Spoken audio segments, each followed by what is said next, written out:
Hello बच्चों, class 11th की physics में इस समय हम सब लोग ऊष्मागतिकी नाम के चैप्टर के अंकित प्रश्न को सॉल्व कर रहे हैं। और आज के इस वीडियो में हम सब लोग ऊष्मागतिकी के आत्मनिरीक्षणात्मक अंकित प्रश्न को सॉल्व करेंगे बालाजी पब्लिकेशन से। तो आप सभी बच्चों का हमारे अपने प्यारे से यूट्यूब चैनल पर स्वागत है। चैनल पर नए हो तो इसे सब्सक्राइब कर लीजिएगा और वीडियो को लाइक करके बेल आइकन को जरूर दबा लीजिएगा ताकि हमारे नए वीडियो आप लोगों के पास पहुंच सके। तो वीडियो शुरू करने से पहले, क्वेश्चन सॉल्व करने से पहले हम सब लोग फार्मूले के बारे में देखते हैं। सबसे पहला formula W is to S M delta T, ये तब लगाएंगे जब ताप वृद्धि हो रही होगी। ठीक है। M इंटू एल ये तब लगाएंगे, ml तब लगाएंगे जब अवस्था परिवर्तन हो रही होगी। और mgh तब लगाएंगे जब ऊंचाई से कोई वस्तु गिर रही होगी या नीचे से कोई वस्तु ऊपर की ओर जा रही होगी।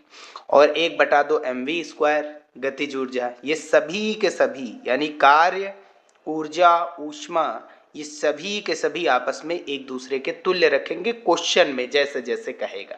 तो ये सभी आपस में तुल्य रख करके हम इसको सॉल्व करेंगे। ठीक है। S क्या होता है? ये विशिष्ट ऊष्मा धारिता होती है और L जो होता है वो हमारी गुप्त ऊष्मा होती है। ठीक है। M द्रव्यमान, H ऊंचाई, V वेग है, डेल्टा T तापांतर है। अब Q बराबर NCP डेल्टा T या NCV डेल्टा T लगाएंगे जब गैसों की ऊष्मा की बात की जाएगी। ठीक है। जब गैसों के लिए ऊष्मा की बात करेंगे तो हम वहां पर नियत दाब पर ये और नियत आयतन पर ये लगाएंगे। पिछले वीडियो में हमने समझाया था। और Cp माइनस Cv बराबर R होता है ग्राम अणु विशिष्ट ऊष्माओं का अंतर। R गैस नियतांक है। ऊष्मागतिकी का प्रथम नियम, क्यों किसी भी निकाय को दी गई ऊष्मा उसके आंतरिक ऊर्जा में परिवर्तन और निकाय द्वारा कृत कार्य के बराबर होता है। तो क्यू बराबर डेल्टा यू प्लस डब्ल्यू। और डब्ल्यू बराबर पी डेल्टा वी तब लगाएंगे जब दाब, ये पी जो है हमारा यहाँ पर दाब है और डेल्टा वी क्या है? आयतन का अंतर, जब दाब नियत होगा तब। आंतरिक गतिज ऊर्जा के लिए हम सब लोग F इंटू हाफ के बी टी के इक्वल जो है फार्मूला लगाएंगे, या R के रूप में अगर हम रखेंगे तो F 1/2 NRT, के बी बराबर NR होता है क्योंकि N बराबर N अपॉन Na होता है या M अपॉन M भी होता है, ये भी याद रखिए। द्रव्यमान बटा आणविक द्रव्यमान और अणुओं की या कणों की संख्या बटा अवोगाद्रो संख्या। ठीक है। तो F क्या होता है? डिग्री ऑफ फ्रीडम होती है। इसके बारे में भी हम क्वेश्चंस को सॉल्व कर चुके हैं और पढ़ भी चुके हैं। गामा जो होता है Cp बटा Cv के बराबर होता है। चलिए अब हम क्वेश्चन को शुरुआत करते हैं। तो क्वेश्चन शुरू करने से पहले ये चीजें देख लीजिए। जल की विशिष्ट ऊष्मा 1 कैलोरी प्रति ग्राम डिग्री सेल्सियस। इस्पात की विशिष्ट ऊष्मा 0.11 कैलोरी प्रति ग्राम डिग्री सेल्सियस। शीशे के लिए 0.03 कैलोरी प्रति ग्राम डिग्री सेल्सियस। और बर्फ की गुप्त ऊष्मा 80 कैलोरी प्रति ग्राम। भाप की गुप्त ऊष्मा 540 कैलोरी प्रति ग्राम। शीशे की गुप्त ऊष्मा 6 कैलोरी प्रति ग्राम। आर की वैल्यू 8.3 जूल पर मोल केल्विन या 2 रखेंगे कैलोरी मोल डिग्री सेल्सियस। अगर CpCv दिया जाएगा तो 2, बाकी अन्य जगह पर हम रखेंगे 8.3। और शीशे का गलनांक 327 डिग्री सेल्सियस, वैसे ये क्वेश्चन में दिया जाएगा। जे जो कैलोरी और जूल को आपस में रूपांतरित करता है वो 4.18 या 4.2, उसके लिए हम गुणा कराएंगे जब कैलोरी को जूल में चेंज करेंगे और जूल को कैलोरी में चेंज करेंगे तो भाग करा देंगे। पहला क्वेश्चन देखते हैं, कार्य ऊष्मा तुल्यता पर आधारित प्रश्न। तो जो पहला क्वेश्चन है उसमें कह रहा है किसी जल प्रपात के शीर्ष और तली, कोई एक टंकी में पानी भरा हुआ है, उसके शीर्ष और तली पर स्थित जल के तापों का अंतर यानी ऊपर और नीचे के ताप का जो अंतर है वो ज्ञात कीजिए, जबकि जल प्रपात की ऊंचाई 150 मीटर है, ये हमें दी गई है। तो हमें निकालना क्या है? डेल्टा टी तापांतर, H दिया गया 150। और ये चीज याद रखिए, जल की बात कर रहा है तो जल की विशिष्ट ऊष्मा 1 कैलोरी प्रति ग्राम डिग्री सेल्सियस। अब कैलोरी को जूल में चेंज करेंगे SI मात्रक में तो 4.2 से गुणा, और ग्राम को किलोग्राम में चेंज करेंगे, ग्राम को किलोग्राम में चेंज करेंगे तो 10 की घात -3 से गुणा, ऊपर जाएगा तो 10 की घात 3 प्लस में हो जाएगा। तो ये चीज याद रखिए, कैलोरी प्रति ग्राम डिग्री सेल्सियस को अगर हम सब लोग जूल प्रति किग्रा डिग्री सेल्सियस में चेंज करेंगे तो इसका गुणा कराएंगे 4.2 गुणा 10 की घात 3 से। ठीक है। अब आगे जो फार्मूला है वो W बराबर क्यों लगाएंगे, W यानी कि ऊर्जा जो है कार्य करने की क्षमता वो ऊष्मा के बराबर है। क्योंकि तापांतर की बात कर रहा है तो तापांतर के लिए Sm डेल्टा T फार्मूला लगाएंगे और ऊंचाई के लिए mgh लगा देंगे ऊर्जा। ठीक है, डेल्टा टी निकालेंगे तो एम खत्म हो गया, एस बटे में चला जाएगा, डेल्टा टी बराबर जी एच अपॉन एस। तो जी की वैल्यू 10 ही रखेंगे, एच की वैल्यू 150 से रख दिया और एस की वैल्यू 4.2 गुणा 10 की घात 3, पॉइंट हटाएंगे ऊपर जीरो बढ़ जाएगा, 1 2 3 जीरो, 3 जीरो से 3 जीरो खत्म। अब नीचे कितना बचा 42, ऊपर 15। तो इस ओवरऑल जो कैंसिल आउट किया गया वो 6 से, तो 6 सत्ते 42, इसको 6 से कैंसिल आउट करिए तो 6 दूनी 12 के 2 पॉइंट लगाए तो 12 3 15, जीरो बढ़ गया और 6 पंचे 30, ऊपर 2.5 बचा नीचे 7, 2.5/7 को हम भाग कराएंगे तो 0.35 डिग्री सेल्सियस इसका आंसर हो जाएगा। सेकंड क्वेश्चन देखते हैं, शीशे की एक गोली जब एक अवरोधक द्वारा रोकी जाती है।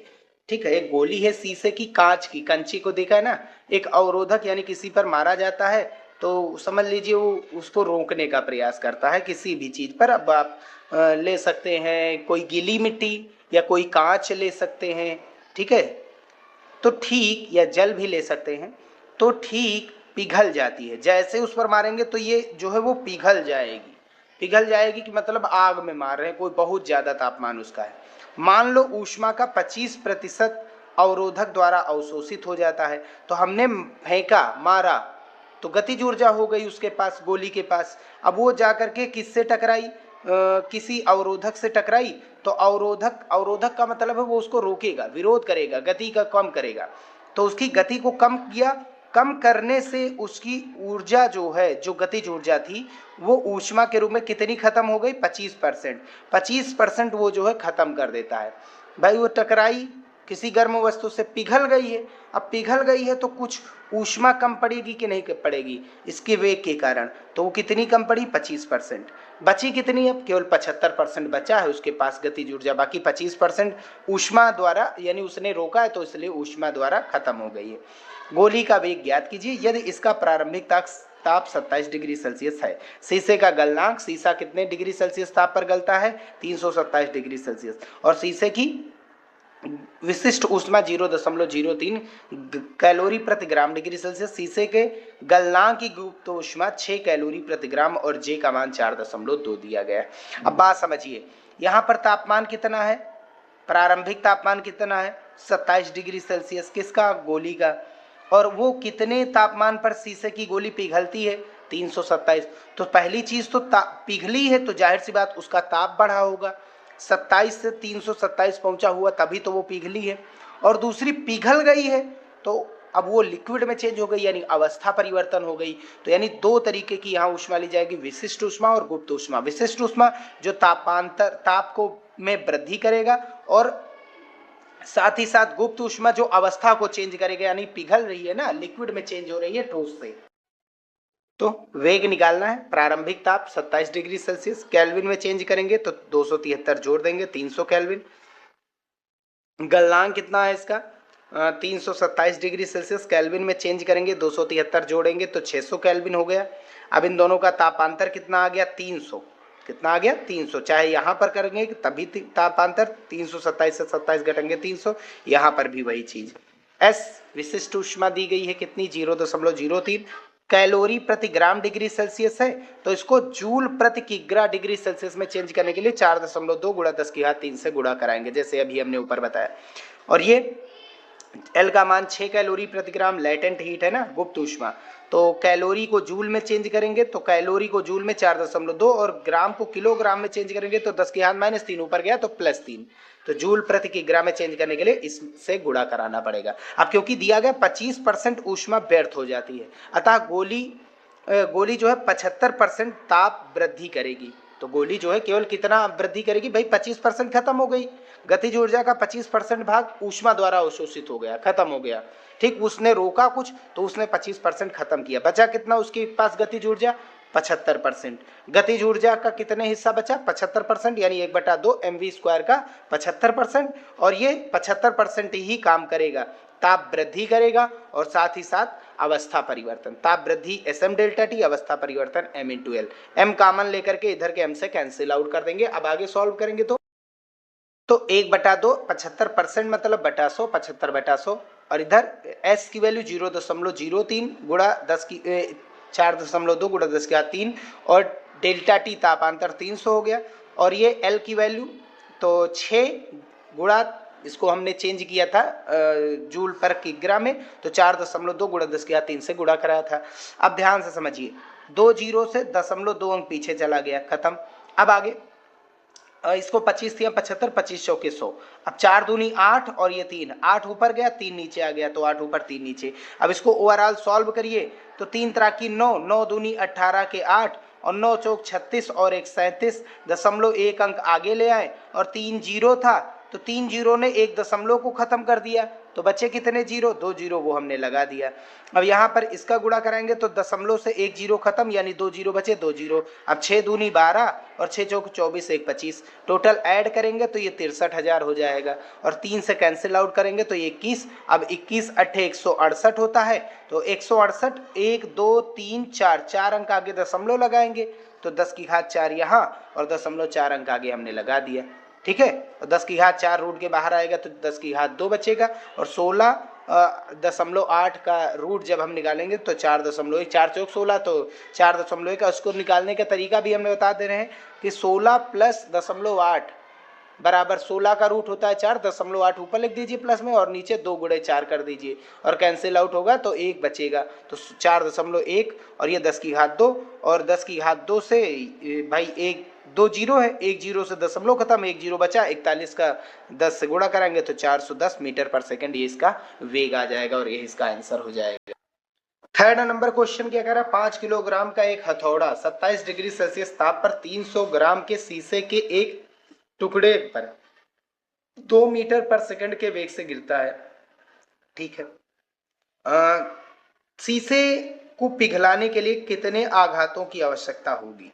भाई एक शीशा है, शीशा मतलब कांच, कांच को हथौड़े से पीटा जाता है, हथौड़ा कितना है 5 किलोग्राम का, पीटेंगे तो कितनी बार पीटेंगे कि वो पिघल जाए, इसके बारे में हमको बताना है। शीशे की विशिष्ट ऊष्मा 0.03 किलो कैलोरी। भाई अब किलो कैलोरी में दिया गया तो किलो को हम चेंज कर देंगे, किलो मतलब 10⁻³ और कैलोरी को जूल में तो 4.2 से गुणा।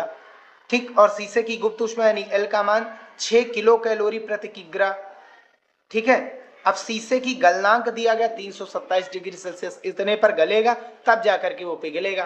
पहले तापमान बढ़ाना है, कितना 27 से 327 लाना है और फिर इसके बाद वो पिघलेगा। तो ताप वृद्धि के लिए ऊष्मा Sm डेल्टा टी और गलाने के लिए पिघलाने के लिए ऊष्मा M इंटू एल गुप्त वहां पर लगेगी ना, लेटेंट हीट का यूज करेंगे। ठीक, और साथ ही साथ J का मान यहां पर दिया गया है। M बराबर दिया गया, M1 हमने नाम दिया हथौड़े का द्रव्यमान और T1 27 डिग्री सेल्सियस पर पीटा जाता है, केल्विन में चेंज करेंगे 300 आएगा, कोई मतलब नहीं वैसे चेंज करने का। M2 जो शीशे की गोली है उसका द्रव्यमान दिया गया 300 ग्राम और किलोग्राम में चेंज करेंगे 10⁻³ से गुणा और इसको दशमलव मतलब 3 अंक आगे लाएंगे तो 0.3 किग्रा। कितने वेग से पीटते हैं हथौड़े को, मारते हैं 2 मीटर पर सेकेंड। अब शीशे के लिए विशिष्ट ऊष्मा 0.03 किलो का मतलब 10⁻³ और कैलोरी को जूल में चेंज करेंगे तो 4.2 से गुणा और जूल ये हो गया और नीचे कैलोरी डिग्री सेल्सियस। अब ये एल का मान लेटेंट हीट यानी गुप्त ऊष्मा दी गई 6 किलो कैलोरी पर किग्रा, किलो का मतलब 3 होता है और कैलोरी को जूल में चेंज करेंगे तो 4.2 से गुणा और प्रति किग्रा दिया गया कर दिया। अब T2 दिया गया, इसका गलनांक कितने पर गलेगा, ये 327 डिग्री सेल्सियस यानी 600 केल्विन जिसको कहते हैं। डेल्टा टी निकालेंगे तो 327 से 27 घटा देंगे तो 300 केल्विन कहिए चाहे डिग्री सेल्सियस कह दीजिए, दोनों सेम ही आएंगे। ठीक है, इसमें कोई दिक्कत नहीं। अब पहला चीज हम निकालेंगे हथौड़े के एक आघात मारने पर गतिज ऊर्जा, यानी हमने हथौड़ा एक बार मारा तो कितनी गतिज ऊर्जा वो पाई शीशे की गोली, तो उसके लिए हम निकालेंगे के बराबर 1/2 mv²। तो 1/2 इसका द्रव्यमान हथौड़े का कितना है 5 और उसका वेग 2 दिया गया, स्क्वायर लगा तो 2 बार गुणा, 2 से 2 खत्म, 5 दूनी 10, 10 जूल ऊष्मा पाता है। ठीक है, शीशे की गोली। अब शीशे को पिघलाने के लिए आवश्यक ऊष्मा क्या होगी, पिघलाने के पहले ताप वृद्धि करेंगे Sm डेल्टा टी, फिर पिघलेगी तो M इंटू एल, अवस्था परिवर्तन के लिए M इंटू एल लगाएंगे तो M दोनों में कॉमन है वो हमने बाहर ले लिया और 0.3 दिया गया इसका द्रव्यमान शीशे के गोली का। और S 0.03 गुणा 10⁻³ और 4.2 से गुणा कराया था और तापांतर 300 था। M बाहर चला गया, L का मान 6 गुणा 4.2 जब हमने कैलोरी को जूल में चेंज किया और किलो का मतलब 10⁻³ था वहां पर। अब यहां से अगर हम कैंसिल आउट करेंगे 10⁻³ खत्म करेंगे तो 3 जीरो यहाँ पर, 0.3 अंक पीछे यहाँ पर, 1 अंक पीछे यहाँ पर, तो टोटल 3 जीरो से 3 जीरो खत्म हो गए। अब इसको गुणा कराएंगे तो 3 त्रिक 9 और इसका गुणा कराएंगे तो 37,800 अभी आया था, हमने सॉल्व किया था, और इसका भी गुणा कराया तो 25,200। टोटल जोड़ करके इसका 0.3 से गुणा कराएंगे तो 18,900 जूल की जरूरत पड़ेगी। किसको? शीशे को पिघलाने के लिए इतनी, और एक से कितनी मिल रही है? इतनी। तो कितने बार मारना पड़ेगा? तो एक से इतना है, और कितनी ऊष्मा लानी है हमको? टोटल 18,900। तो एक कितनी बार इसको पीटे? तो इसको हम n बार पीटेंगे तो इसकी ऊष्मा इतनी मिलेगी। n बराबर करेंगे तो 10 से भाग, तो आघातों की संख्या बराबर प्राप्त ऊष्मा और एक हथौड़े की गतिज ऊर्जा। तो प्राप्त ऊष्मा कितनी टोटल लानी है? 18,900। एक के लिए कितनी है? 10 जूल। 0 से 0 खत्म, 1890 आंसर आ जाएगा। 1890 बार मारेंगे तब जाकर के जो ऊष्मा है वो 18,900 जाएगी, और 18,900 पर ही शीशे को पिघलाया जाता है। यहां पर जितना द्रव्यमान की दिया गया है वो चीज, ठीक है, ये इसका आंसर है। क्वेश्चन नंबर 4, 50 ग्राम शीशे की एक गोली प्रारंभ में 30 डिग्री सेल्सियस पर है, इसको 840 मीटर पर सेकंड के वेग से ऊर्ध्व दिशा में छोड़ा जाता है। ठीक, लौटते हुए यह अपनी प्रारंभिक गति के बिंदु स्तर पर 0 डिग्री सेल्सियस पर बर्फ पर एक शिला से टकराती है। बर्फ की एक शिला से, बर्फ की एक सील जो होती है उससे टकराती है। ठीक है, जिसका तापमान 0 डिग्री सेल्सियस है। ठीक, और इसका कितना था? इसका 30 डिग्री सेल्सियस। कितनी बर्फ पिघलेगी? ठीक है, मान लीजिए समस्त ऊर्जा बर्फ के पिघलने में व्यय हो जाती है, यानी कोई अलग से अवरोध में नहीं जाती है, टोटल की टोटल पिघला रही गतिज ऊर्जा। ठीक, और बर्फ के पिघलने की गुप्त ऊष्मा दी गई 80 कैलोरी प्रति ग्राम और 1 कैलोरी 4.2 जूल के बराबर है, ये दिया गया है हमें। तो पहले जो जो चीजें दी गई, M1 बराबर 50 ग्राम, ठीक है, और ग्राम को किलोग्राम में चेंज करेंगे 10⁻³ से गुणा, किलो का मतलब 10⁻³ होता है। अब ध्यान से समझिए, अब 3 अंक आगे दशमलव ले जाइए, -3 मतलब 0.3 अंक आगे, 1 2 1 जीरो और बढ़ा दीजिए उसके आगे, तो 0.50 किलोग्राम हो गया। अब T1 Ti मतलब T1 प्रारंभिक तापमान, initial temperature 30 degree Celsius kelvin में चेंज करेंगे, कोई मतलब नहीं वैसे चेंज करने का, तो 273 जोड़ा जाता है, बस ये चीज याद रखते हैं। वेग 840 मीटर पर सेकंड। T2 कितना लाना है? बर्फ का तापमान दिया गया 0 डिग्री सेल्सियस, तापांतर निकालेंगे तो इसका 30 है, इसका 0, तो तापांतर 30 डिग्री सेल्सियस ही आएगा।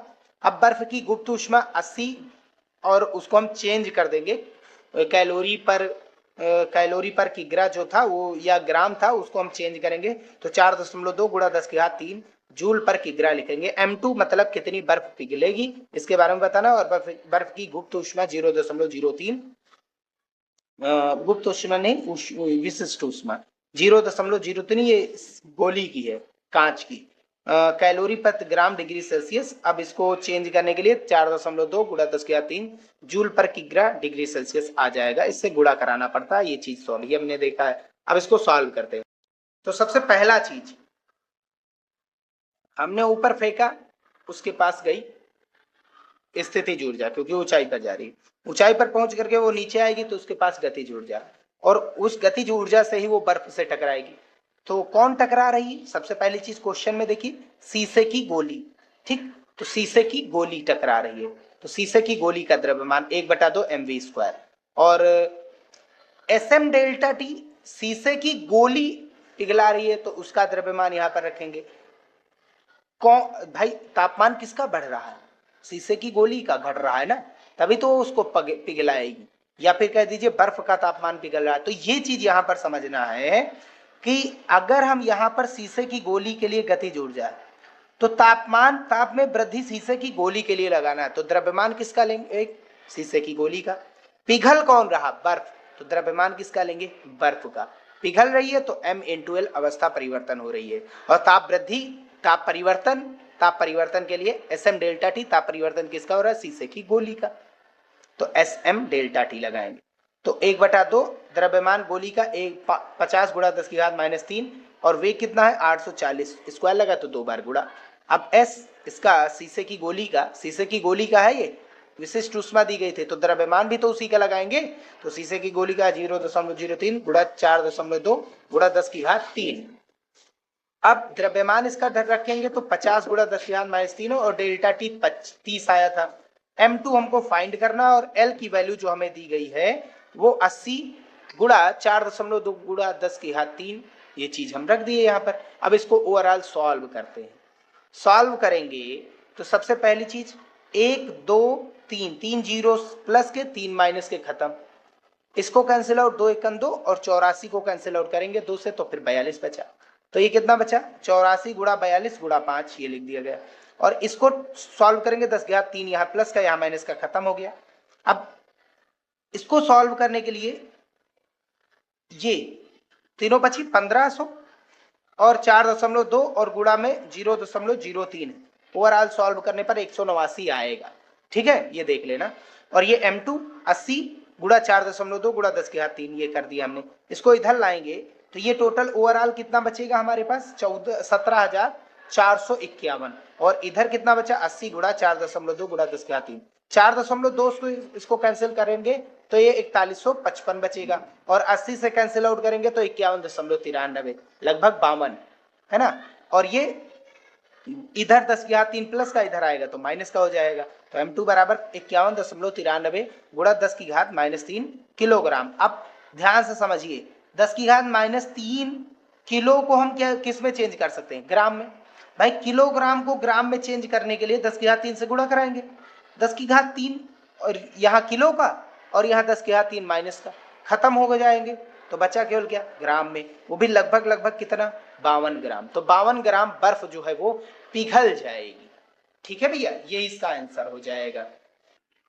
क्वेश्चन नंबर 5, एक गैस 4 वायुमंडल के स्थिर दाब पर 75 लीटर से 125 लीटर तक प्रसारित होती है। ठीक, यदि एक वायुमंडल दाब 1 गुणा 10⁵ न्यूटन पर मीटर स्क्वायर हो तो गैस के इस प्रसारण में किए गए कार्य की गणना कीजिए। तो सबसे पहली चीज दाब दिया गया 4 वायुमंडल, एटीएम को न्यूटन पर मीटर या पास्कल में चेंज करने के लिए 10⁵ से गुणा कराते हैं। ठीक, कर दिया वो। आयतन कितना दिया गया है पहले 75 लीटर, V2 बढ़ करके कितना हो जाता है इस दाब पर 125 लीटर। डेल्टा V निकालेंगे V2 माइनस V1, क्योंकि दाब नियत है, वायुमंडलीय दाब नियत होता है तो नियत दाब पर कार्य कितना होता है PW = P डेल्टा V। तो डेल्टा V हम यहाँ पर निकालेंगे तो डेल्टा V मतलब V2 माइनस V1, V2 से V1 घटाइए 125 से 75 घटाएंगे तो 50 लीटर बचेगा। लीटर को मीटर क्यूब में चेंज करने के लिए 10⁻³ से गुणा कराते हैं। क्लियर बात। अब ये हो गया डेल्टा V का मान, W बराबर P डेल्टा V लगाएंगे तो P की वैल्यू 4 गुणा 10⁻5 ये ऊपर निकाली गई और डेल्टा V की वैल्यू 50 गुणा 10⁻³ लिख दिया।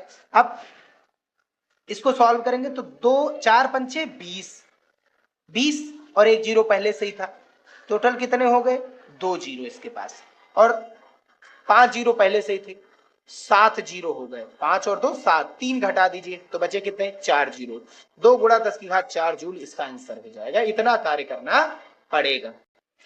6 नंबर क्वेश्चन देखिए, सामान्य दाब तथा 100 डिग्री सेल्सियस ताप पर 1 किलोग्राम जल को भाप में परिवर्तित करने के लिए कितना कार्य करना पड़ेगा।